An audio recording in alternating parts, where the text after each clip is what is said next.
All right, first one. I'm in a funk with my training. What should I do? Been there. I think this is common in the summer. I mean, it can be anytime, but it is common in the summer to to maybe get into a funk. It's hot outside everywhere. And like sometimes you come to the realization that the basics that work and get you the most progress aren't super complicated. So you got to look for ways to spice things up to keep consistent with the basics so you can keep getting results. Yeah. So it's finding that balance of novel, new things versus the things that you have to keep doing to make progress. So here's some things that that I thought of. Yeah. Think about setting kind of like a mid-tier short-term goal to chase. Feeling a little bit bored about the routine, like let's pick something to get better at in the short term. Let's try to improve our mile time on top of our training. Let's try to hit a milestone with our bench press or our squat or our reps on a certain kind of thing. Sometimes just having like a little bit of a rabbit to chase will make you a little bit more motivated to get in there.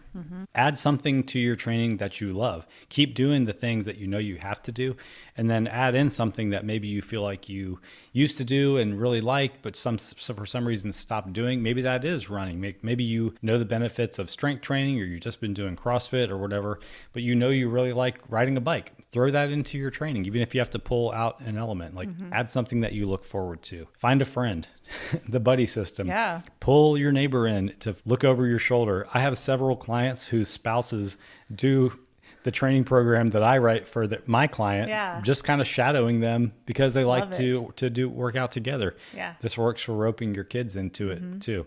A neighbor. Definitely. I have clients whose neighbors cheat along and follow the programs. We don't care as long as everybody's working out and getting healthier, but having a friend can be a big difference maker also. Track something, add a metric to kind of gamify the situation for you. It doesn't have to be like you're shooting for a goal, but you'll be excited to see how you improve in something. It could be a strength metric. It could be a conditioning metric. It could be a consistency metric, something like that.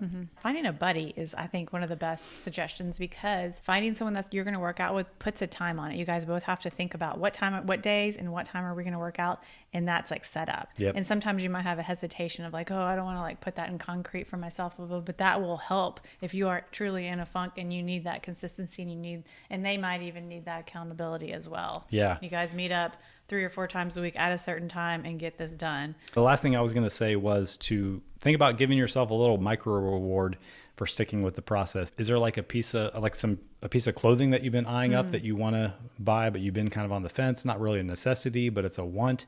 Like tell yourself if you're consistent for 2 weeks, you'll go ahead and buy that top that you want, or that pair of shoes that you want, that matching set that you want. So I can get a new top. I don't know. Let me see your consistency log. You got your eyes on a fancy Stanley mug, but can't justify the cost. Be consistent for a month and then reward yourself with that fancy Stanley. It takes a month to get anyway. So. That's right.